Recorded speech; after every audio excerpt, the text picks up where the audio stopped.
सारे मीडिया बंधुओं को सबसे पहले तो मैं बधाई देना चाहता हूं कि आपने निष्पक्षता के साथ में अंता उपचुनाव को कवर किया और अंता की जनता को सैल्यूट करना चाहता हूं, प्रणाम करना चाहता हूं कि उन्होंने कांग्रेस पार्टी को 70,000 वोट दिए और 16,000 के लगभग 15,000 से भी ज्यादा यानी 16,000 के लगभग वोटों से जिताया है। अंता की जनता को धन्यवाद। प्रमोद जैन भाया हमारे उम्मीदवार, उनको बधाई। हमारे कांग्रेस के तमाम कार्यकर्ताओं को सैल्यूट, धन्यवाद कि जिन्होंने दिन रात मेहनत की। और इस सरकार का 2 साल का ये टेस्ट था। इस टेस्ट में सरकार फेल हो गई। बीजेपी का जो उम्मीदवार था, मुख्यमंत्री 2 बार गए, पूर्व मुख्यमंत्री जी भी वहां काफी दिन तक बैठी रही। बीजेपी ने धनबल का प्रयोग भी किया, अपनी मशीनरी का दुरुपयोग भी किया, लेकिन शुरू से लेकर आखिरी तक बीजेपी पिछड़ती रही और मात्र 100-125 वोटों से उन्होंने अपनी इज्जत बचाई है, वरना तो वो तीसरे नंबर चली जाती। ऐसे में ये प्रमाणित हो गया है कि राजस्थान की जनता इन पर्चियों से अपने आप को ठगा महसूस कर रही है। इनकी कोई योजनाएं नहीं है, इनका कोई धरातल पे काम नहीं है, जनता इनसे नाखुश है। और ये प्री टेस्ट था इस 2028 का और इसके अंदर अंता की जनता ने ये साबित कर दिया कि हम कांग्रेस सरकार की जो योजनाएं थी वो अच्छी थी। भारतीय जनता पार्टी ने 2 साल में आपसी लड़ाई, दिल्ली की हाजिरी, पर्चियों में दम नहीं, ब्यूरोक्रेसी का भ्रष्टाचार, बीजेपी का भ्रष्टाचार, गुजरात मॉडल, गुजरात के लोग यहाँ जो काम कर रहे हैं और सारे के सारे ठेके औने पौने दामों में लेकर के और भ्रष्टाचार की चांदी कूट रहे हैं, उन सब चीजों के ऊपर अंता की जनता ने मोहर लगा दी है कि ये लोग बाग झूठ बोल सकते हैं, बरगला सकते हैं, भ्रमित कर सकते हैं, लेकिन जनता की सेवा नहीं कर सकते हैं। तो कांग्रेस पार्टी के तमाम कार्यकर्ताओं, नेताओं को, जूली साहब मेरे साथ में हैं, आज तमाम लोगों को प्रदेश कांग्रेस कमेटी के अध्यक्ष के नाते मैं धन्यवाद देना चाहता हूं। मेरी अभी हमारे प्रभारी सुखजिंदर रंधावा साहब से बात हुई है, उनको भी हमने बधाई दी है। उनका भी मार्गदर्शन इस उपचुनाव के अंदर बहुत महत्वपूर्ण रहा था। हमारे तमाम सीनियर लीडर, चाहे वो अशोक गहलोत जी हों, चाहे सचिन पायलट जी हों, जूली साहब हों, रोड शो किए क्या? देखिए, मंत्रिमंडल पूरा बैठा था, मुख्यमंत्री 2 बार चला गया। मंत्रिमंडल पूरा बैठा था, मुख्यमंत्री 2 बार चला गया। पूर्व मुख्यमंत्री वहां बैठी थी, धनबल का भी प्रयोग किया गया, मशीनरी का भी दुरुपयोग किया गया, लेकिन मैं समझता हूं कि कांग्रेस के कार्यकर्ताओं ने बहुत धैर्य रखा। और मीडिया का विशेष रूप से मैं धन्यवाद देना चाहूंगा कि उन्होंने अपनी पारदर्शिता के साथ में, ईमानदारी के साथ में जो वहां घटना घट रही थी उसको राजस्थान की जनता को और अंता के लोगों को दिखाने का काम किया। उससे हम लोग हमारी बात को अच्छी तरीके से रख पाए, हमारी बात को जनता के अंतिम छोर में बैठे हुए व्यक्तियों तक पहुंचा पाए। और निश्चित रूप से देखिए, अब सीएसी नहीं बदला है, बड़ी पर्ची भी बदलेगी, कई पर्चियां भी बदलेगी। और मैं तो चाहता हूं कि जब जनादेश मिला है तो 5 साल ये राज करें, लेकिन जो स्थितियां बन रही हैं उसमें हो सकता है कि आपसी फूट की वजह से ये इनका बीजेपी का जो ढांचा है, सरकार है, वो कहीं चरमरा के गिर नहीं जाए। ये भी हम सब लोगों को सोचना पड़ेगा, क्योंकि राजस्थान में जिस प्रकार से वहां मंत्रियों को कोई पूछ नहीं रहा था, 2 आदमी इनके मंत्रियों को आ नहीं रहे थे। जो 9 तारीख को 6 बजे प्रचार खत्म हुआ, हम सब लोग आ गए, लेकिन पूरा मंत्रिमंडल वहां कोटा में बैठा रहा, वहां पर पैसे बांटता रहा, सत्ता का दुरुपयोग करता रहा।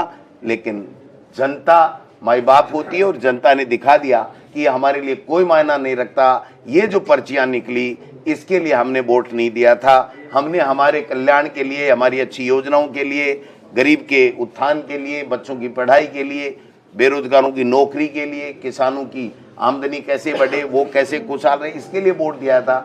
इसका कोई 2 साल तक कोई काम हुआ नहीं, इसलिए पूरी तरीके से ये पर्ची सरकार फेल हुई है और बीजेपी की जो फूट थी वो उजागर हो गई है। और 120 मायना क्या रखता है, वरना तो इतनी फजीत होती कि ये कैसे बैठते, कैसे ये सरकार चलाते, मेरे समझ से भरे है। एक निर्दलीय ने इनको पीट दिया, इससे ज्यादा इनकी दुर्गति कोई हो नहीं सकती।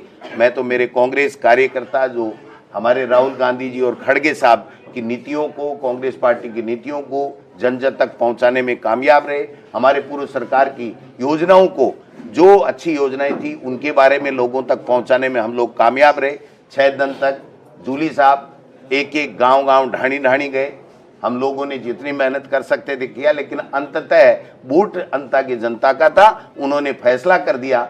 इस माहौल में इस तरीके से बीजेपी सत्ता का दुरुपयोग करे, मुख्यमंत्री 2 बार जाए और वहां जाकर के अनर्गल भाषण दे, और कई और नेता भी गए, वो सब जाने के बाद में जो दुष्प्रचार उनको करना था, जितना प्रक्षेपण उन्होंने कांग्रेस प्रत्याशी और कांग्रेस पार्टी का खराब करने की चेष्टा की, उतना ही वोट हमारा प्रतिशत बढ़ा और जनता में आक्रोश आया कि जो समाज सेवी व्यक्ति है प्रमोद जैन भाया, उसको ये लोग बदनाम कर रहे हैं। जो व्यक्ति सबके बीच में सहज सुलभ है और सबके लिए काम करता है, उसके लिए इस तरीके की जो दुर्भावना पूर्वक अपनी राजनीतिक रोटियां सेकने के लिए ये लोग बात कर रहे हैं। अब मैं समझता हूं कि शायद बीजेपी को अकल आएगी और दोबारा कोई अपने धनबल से दूसरा डमी कैंडिडेट ला करके अपनी ही पैरों पे कुल्हाड़ी मारने का काम नहीं करेगी। बाकी उनका अपना विवेक है, वो क्या करेंगे।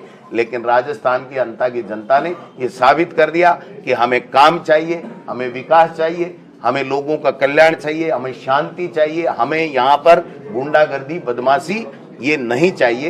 ये अंता की जनता ने इस उपचुनाव में साबित कर दिया। कहीं ना कहीं कांग्रेस को फायदा मिला है वोट चोरी के मुद्दे को लेकर। देखिए, निश्चित रूप से वोट चोरी का जो मुद्दा है और हमारे कार्यकर्ता इस पे सजग हो गए और एक एक वोट को उन्होंने जाकर के टच किया और इनको फर्जी वोट, इन्होंने सत्ता का दुरुपयोग किया, उसका भी डट के मुकाबला किया। वरना हमारी जीत जाती 25,000 के लगभग अगर ये पैसे नहीं बांटते और ये सत्ता का दुरुपयोग नहीं करते। मंत्रिमंडल पूरा पड़ा रहा, लेकिन मुझे तो आश्चर्य हो रहा है उन मंत्रियों ने भाषण क्या दिया होगा, जनता को क्या कहा होगा कि हमने 2 साल क्या किया। मुख्यमंत्री ऊपर रैली के अंदर, रोड शो के अंदर नोट कर रहे हैं क्या क्या काम कराने हैं। तो भाई 2 साल तक क्या आप भजन ही गाते रहे, आपने काम नहीं किया। मुख्यमंत्री वसुंधरा जी उनको तब नोट करा रही है जब वो ये दिखा रही थी कि मुख्यमंत्री जी आपने कुछ नहीं किया, ये जनता की समस्याएं थी जो आपने की नहीं है। इससे ये और ज्यादा प्रमाणित हो गया कि न वसुंधरा जी की मानी गई सरकार में, न मुख्यमंत्री की चली, न उनका कोई विजन था कि लोगों के काम करें। तो जनता ने बता दिया कि भाई तुम जाओ 2028 की तैयारी करो और कांग्रेस पार्टी को आने दो, जिसने बहुत अच्छे काम किए हैं। और जो राहुल गांधी और खड़गे साहब हमारी बात जो आवाज उठाते हैं, हमारी समस्याओं के समाधान के लिए लड़ाई लड़ते हैं, इसलिए जो विपक्ष का जो हमारा रोल था 2 साल में, वो भी जूली साहब के नेतृत्व में हमने विधानसभा में भी अच्छा किया। हमारे सारे सीनियर लीडर सब कांग्रेस एकजुटता के साथ में चुनाव लड़ी है और कार्यकर्ताओं ने मेहनत की है। प्रमोद जैन भाई की अच्छी छवि थी और सरकार पूरी तरीके से 100% फेल हो गई ये पर्ची सरकार, इसलिए ये परिणाम जो आया। आपको फायदा हुआ है, नुकसान हुआ? क्या वो अपना चुनाव लड़ रहा था, हमारे फायदे के लिए थोड़ी लड़ रहा था। वो तो 120 वोट अगर और कम हो जाते हैं तो बीजेपी की तो इतनी दुर्गति होती कि वो मुंह दिखाने लायक नहीं रहते। गोविंद जी, जिस नरेश तरह के साथ में हनुमान बेनीवाल और राजेंद्र गुड्डा और आम आदमी पार्टी, वो तो सब जगह ही जाते हैं, जाएंगे, उनका भी अधिकार है जाने का, भाषण देने का। लेकिन जनता किसको स्वीकार कर रही है? जनता अनर्गल बयानबाजी को नहीं स्वीकार करती। जनता चाहती है हमारे लिए आप क्या विजन लेकर के आए और 2 साल आपने क्या किया, वो चीजें सरकार से पूछ रहे थे, वो सरकार बताने में फैल रही। साहब मौर्य बोला है कांग्रेस की जीत है, लेकिन हार आप किसको मानते हैं, वसुंधरा राजे की या मुख्यमंत्री? इस पर्ची सरकार की फेलियर, उसकी गलत नीतियां, जन विरोधी नीतियां, हमारी अच्छी नीतियों को उन्होंने खत्म किया या कमजोर किया। तो जनता में आक्रोश था कि ये 5 साल तक जो अच्छे योजनाएं लेकर के कांग्रेस की सरकार लेकर के आई थी, इन्होंने 2 साल में कुछ भी नहीं किया। झूठे भाषण दिए, झूठे आश्वासन दिए, आपस में लड़ते रहे। मैं मुख्यमंत्री बनूं, आज हटूं, कल हटूं, तीसरे चौथे दिन तो हेलीकॉप्टर लेकर के और मुख्यमंत्री दिल्ली चले जाते हैं, तो काम कब करेंगे? तो ये सारी चीज और जो बोला जाता है उस मोड़ को बीच बीच में लाया जाता है, उसके लिए काम होता है। कोई बात। गोविंद जी, जिस तरह से बीजेपी ने आरोप लगाए थे प्रमोद जैन भाया पे कि भाटा खा गया, ये खा गया, तो क्या बहुत बड़ा तमाचा? 100% तमाचा नहीं, डबल तमाचा। एक थप्पड़ से दोनों गाल लाल कर दिए इनके।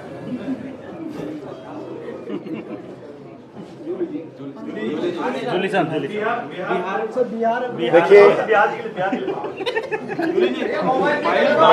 बाईस गाँव का दौरा किया आपने, 5 दिन वहाँ रहे, 5 से 6 दिन दलित वोटों को साधने का काम किया।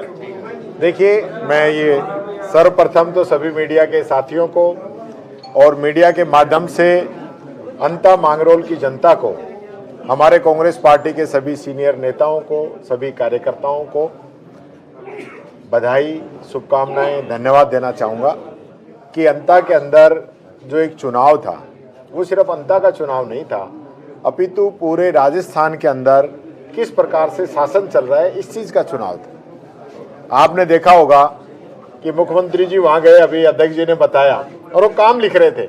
मैं देख रहा था जब मुख्यमंत्री काम लिखेगा तो फिर करेगा कौन? मुख्यमंत्री का तो इशारा ही होता है, उसको लिखने की कहाँ जरूरत है? यानी इनके पास काम लिखने वाले भी नहीं है जनता के। ये हालत मुख्यमंत्री जी की है। और वहां जाके गए तो ऐसा लगा कि मुख्यमंत्री जी ने ये तय कर रखा था कि मैं 2 साल तक वहां एक चवन्नी का काम नहीं कराऊंगा। वहां जितने भी काम चल रहे थे वो पिछले कांग्रेस सरकार के समय के सैंक्शन काम थे, वो भी अधूरे पड़े थे, उनको पूरा नहीं कराया। पुलिया देखी, उनके पिलर बन गए लेकिन ऊपर उनको कारपेट नहीं किया गया, रोडी डल गई, उस पर तारकोल नहीं डाला गया। ये स्थिति वहाँ की थी। वहाँ हॉस्पिटल मांगरोल के अंदर बहुत बड़ा बन रहा है, उसका काम रोका गया। कुल मिलाके जो हमारी योजनाएं थी, कांग्रेस की जो नीतियां थी, उनको 2 साल के अंदर इन लोगों ने रोकने का काम किया है। और उसका सबसे बड़ा उदाहरण आप चाहे अन्नपूर्णा किट हो, मनरेगा हो, पेंशन हो, जो गरीबों की जो योजनाएं हैं उन पे सबसे बड़ी इन्होंने आरी चलाने का काम किया था। तो वो अंता की जनता ने इनको बता दिया। और एक ये इस सरकार का टेस्ट था, उस टेस्ट के अंदर ये सरकार पूरी तरह फेल हो चुकी है। और मुझे लगता है कि बहुत ही जल्दी इनका पूरी सरकार का भी मोरिया बोल सकता है। ऐसी सूचनाएं हैं कि सब लोगों से इस्तीफे मांग लिए गए हैं और सरकार की तरह नहीं चल रही है। अब बताओ, चीफ सेक्रेटरी को ये मालूम है कि 1-2 दिन में धमाका हो सकता है, सीएम को नहीं मालूम कि धमाका हो सकता है। अब 2 धमाके हो गए हैं, ये चुनाव का भी हो गया है और सीएस का भी हो गया है। ये हालत इस सरकार की है। तो मैं पुनः जनता को धन्यवाद देना चाहूंगा और ये कहना चाहूंगा, हम लोगों पे विश्वास बनाएं, यकीन रखें, और जो विश्वास बनाए इसको हम बना के रखेंगे। आदरणीय अध्यक्ष जी के नेतृत्व में पूरे प्रदेश के अंदर आम जनता की जो समस्याएं हैं उनको उठाने का काम हम लोग कर रहे हैं। विधानसभा के अंदर भी जब विधानसभा चलती है, सभी हमारे माननीय विधायकगण, आदरणीय अध्यक्ष जी, हम सब लोग मिलके उन मुद्दों को उठा रहे हैं। और ये कहना चाहेंगे, 3 साल हम बैठने वाले नहीं है। इस सरकार के मोरिये रोजाना बुलेंगे और 28 के अंदर कांग्रेस का राज आएगा। धन्यवाद।